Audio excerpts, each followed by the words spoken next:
Good morning, this is High Peak Climbing Club. How can I help you? Oh, hello, good morning. Yes, I'm having a birthday party next month, and, well, we were thinking it would be good fun to spend an afternoon learning to climb. We're all beginners, by the way. We've never done anything like this before. So I was hoping you could give me a few details about your club. Of course. What would you like to know? Well, the first question, I suppose, is do you teach beginners? Yes, that's no problem. About half of our customers are beginners, actually. How many of would be there? Well, of course, I'm not absolutely sure at the moment, but at least 8, and no more than 12. Sorry, I can't be more precise at the moment. No, that's fine. We can accommodate up to 15 people in one session. We have 3 climbing walls. We would put 5 of you on each. You wouldn't all be climbing at the same time. Also, you'd probably need more than one trainer. We would have to provide at least 3 for safety reasons, and that will put the cost up. I see. Well, I'd like to come back to the cost in a minute, but first, could you tell me how long an afternoon session would be? We hope to have a restaurant booked for the evening at around 7 o'clock. Oh, you're planning on a great day. Well, usually we start at 1:30 and finish at 5:30. Then you'll probably need half an hour to freshen up afterwards. We have shower rooms, of course, so you'd be out of there by 6.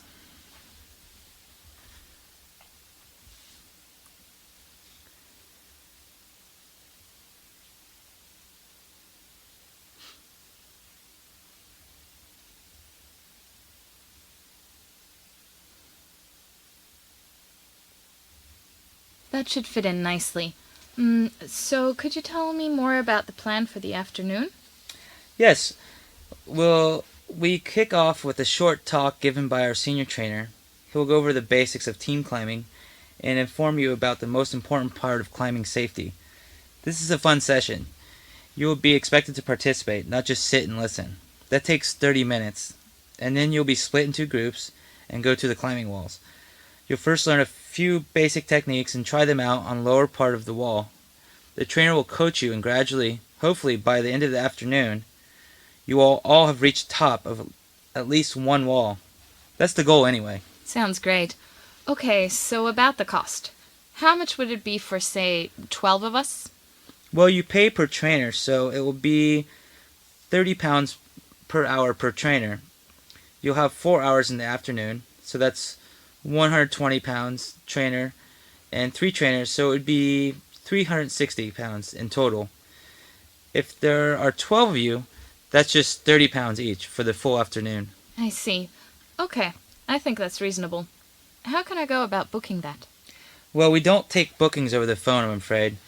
You'd have to come in. I see. Oh, by the way, I wanted to check availability with you. Would we be able to book for the 15th of next month? Just a second. No problem at all. We've nothing down for that day at the moment. Oh, excellent. Well, I'll call in next week and make the booking then. Who should I ask for when I come in? You can ask for me. That's probably easiest. My name's Paul Bradwell Evans. Sorry, could you spell your surname, please? Sure, that's Bradwell hyphen Evans. Bradwell Evans. Okay, that's fine. I'll call in early next week then. Okay, fine. Can I just take your name, please? June Kennedy, easy name. Thanks. And could I just take a contact number? Sure, my mobile number is 090-2353-4180. Okay, thanks, June, and I'll look forward to seeing you next week. Yes. Oh, by the way, sorry, just one final question. We need to bring our own sportswear, do we? Yes, you do. Something light and comfortable. But we provide your climbing shoes, so you don't have to worry about those. Okay, great. So I'll... Okay, if I could make a start now. First of all, many thanks to you all for coming along this evening. It's really great to see so many of you here. For the newcomers, I'm going to start with a brief description of the club's history. For members, please bear with me for the next few minutes. Perhaps you'd like to listen anyway, if only to make sure I don't make any mistakes. Well, the tennis club was founded by a wealthy gentleman by the name of John Summer back in 1949. The area in which we are standing was in fact John Summers' living room, and the area behind you, on your left, Court 1, was in fact his back garden. Yes, at the beginning, that's all there was here, just the one court. The story goes that John Summer loved playing tennis very much, but he could not find anyone locally who knew how to play. So he started to offer lessons, at first free of charge. Apparently he quickly became popular with the local people who had not had the opportunity to learn tennis previously.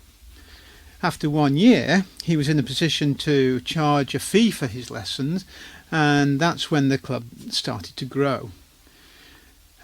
Today, there are more than 20 clubs throughout the country, the largest one being here in Harrow. Okay, so that's a brief history. I'd like to move on now to the philosophy of the club. It was John's belief that tennis should be enjoyed and that it should be a social activity as much as a sporting one. The club has always strived to maintain this approach, and that's why you can see we have a very busy social schedule throughout the year. It can sometimes be more tiring than playing tennis. Anyway, every week we email the social programme to you, and there's always a copy on the notice board on the wall over to your right. So perhaps it's about time I spoke to you about the tennis itself. Well, as you may know, in the last 3 months we have expanded the club, and we have now doubled our number of courts to no fewer than 12. 6 of these are grass and the other 6 are all-weather courts. So we now have capacity for new members, and that's why we hope you are here tonight. The courts are available for booking from 10 a.m. in the morning until 9 p.m. At the moment during the summer months. The rest of our year, due to the good old British climate, we close at 8 p.m. To book a court, you first need to become a member and then simply phone reservations, preferably a few days before, to be sure of getting a court. Of course, if you have not played before or not played for some time, you may want to consider taking some lessons with our excellent coaches, and that's what I'd like to turn to now. JS Tennis Club have a great track record when it comes to coaching. Some famous names started their careers with a JS coach, as you can see from the photos on the wall over there. Denton Rowley is our senior coach here at Harrow, and he has over 20 years experience in training people of all ages and levels of ability. Denton also has a strong academic background for tennis coaching. He has an MSc from the University of California. But don't worry, he will never try to blind you with science. In fact, your training does not have to be a strict, serious nature at all. That's one of the great points about the coaching, is that it's extremely flexible. If you want to get serious, then we can get serious with you. On the other hand, if you're only interested in building your confidence for a bit of social tennis, then we're very happy to provide that as well. Basically, we adapt the training to meet your needs. Let me explain a little bit more detail about the coaching.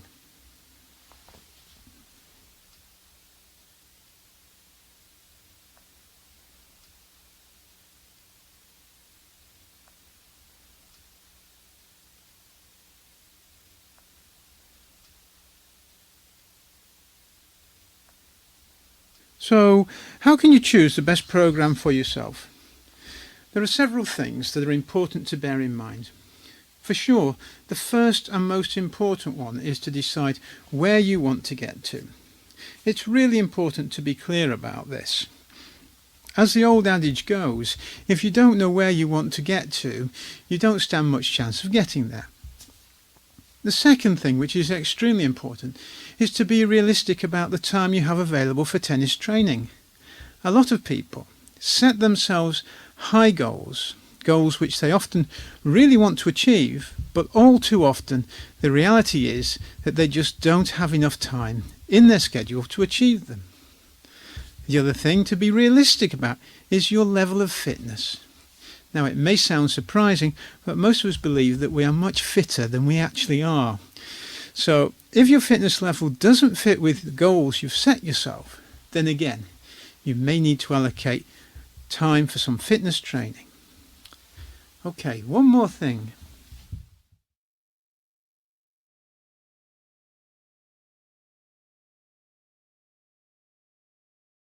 Can I talk to you, Lily? Sure, what's up? Well, it's about the assignment we have to do together. You know the deadline is in about 8 weeks. Is it really? We should make a start, yeah? Absolutely. Have you got time now just to have a look at the question again together? Yes, okay. So what does it say exactly?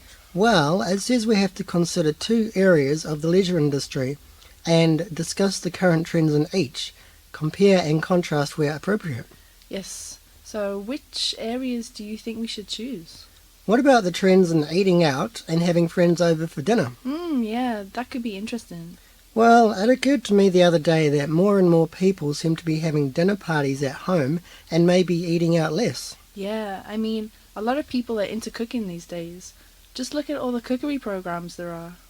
Right, so what do you think? Should we settle for that? Okay, and how are we going to research it? Well, I think we could use questionnaires. Sounds good. But we have to make sure we ask the right questions in the right way, yeah? Absolutely. We also have to get a representative sample. You mean we have to get responses from a minimum number of people? Not 40 or 50, please.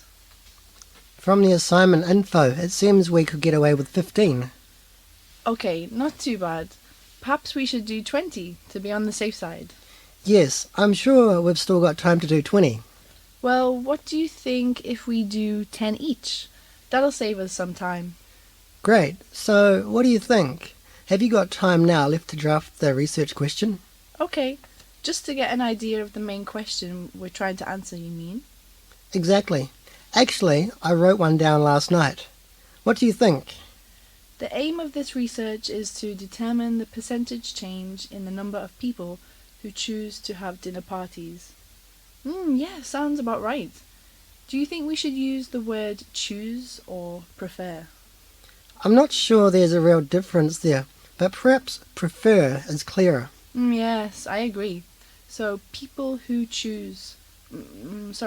people who prefer to have dinner parties than to eat out.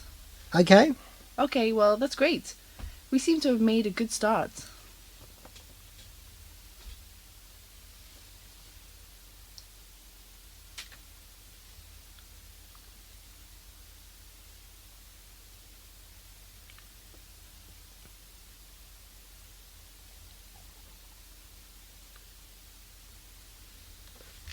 Sure. What about the questions in the questionnaire? What do you think we should include? Well, first, I think we need something about how often they eat out this year compared to last. That sounds like a good starting point. And then we just ask the same question for dinner parties. Yes, I'm thinking that perhaps we need to give them some options. That would make the data easier to analyse and save us time also when we're asking the questions. What do you think? Yeah, good idea. So the options could be once a week, twice a week, 3 times a week, or more than 3 times a week. It might be difficult for people to put an exact number on it. How about something like often, quite frequently, from time to time, and seldom? Yes, that's more subjective, but probably more reasonable, yeah. Do you think we should also ask people why they prefer dinner parties? And in cases where they do, of course. Yes, I think that might make it more complete. So, again, give them a list of options. Right, so we could put down cost compared to eating out, the enjoyment value, what else? Maybe the comfort factor. Yeah, that's good. What other reasons do people have for eating at home? Perhaps the wider choice you have if you do the cooking yourself. Yes, that's a good point. Okay, great. Are we nearly there? Yes, I think so. Okay, we can always...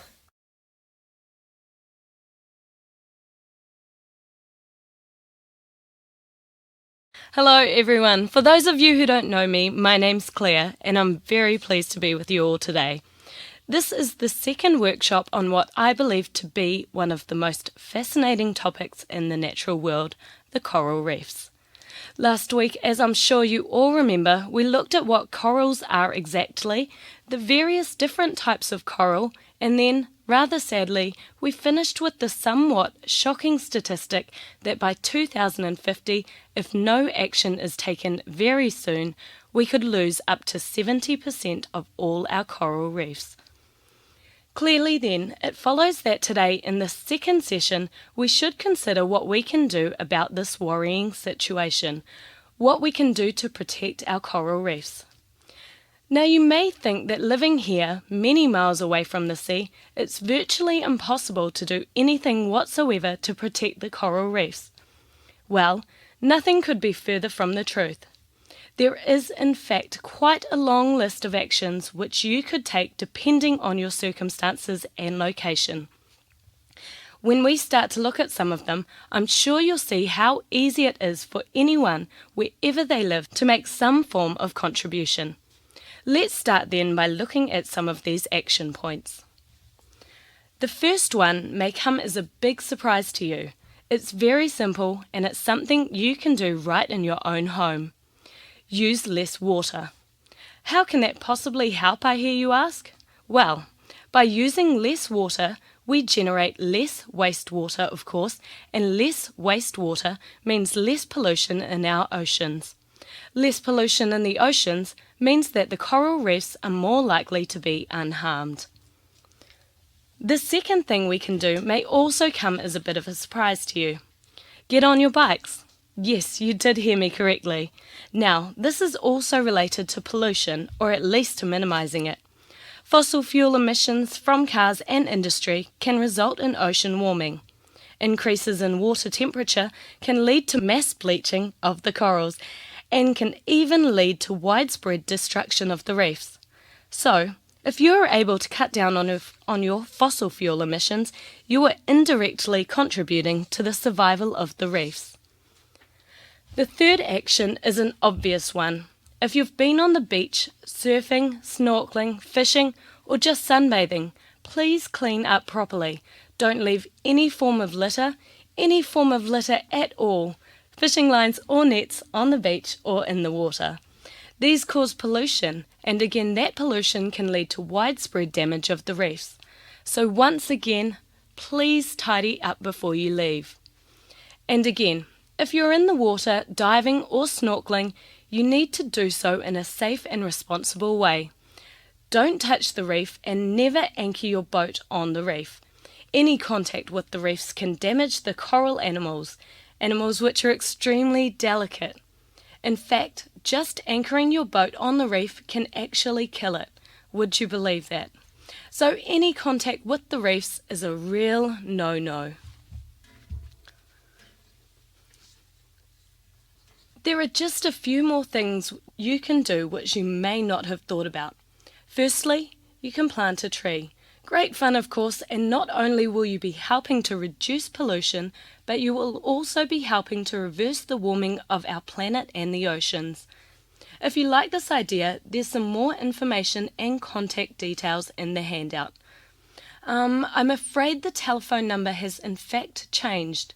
Just for quickness, let me read out the new one. So that's 0141 809 466. One more time, that's 0141 809 466. So that replaces the number on the back of that leaflet. Moving on, and on a political level, it's worth trying to speak to your government representative. Ask them what is being done to reduce sewage and pollution in your area. Also, ask them if there are any volunteer programs you can join. Again, these can be great fun, a great way to meet like-minded people, and they don't take up too much of your time either. Usually, it's just a matter of a couple of hours one morning or one afternoon a week. Okay, my final point. Please spread the word to others. Speak to other people about the problems we face and encourage them to take action too. I'm sure they will not need much convincing. Okay, ladies and gentlemen, let's now get together to discuss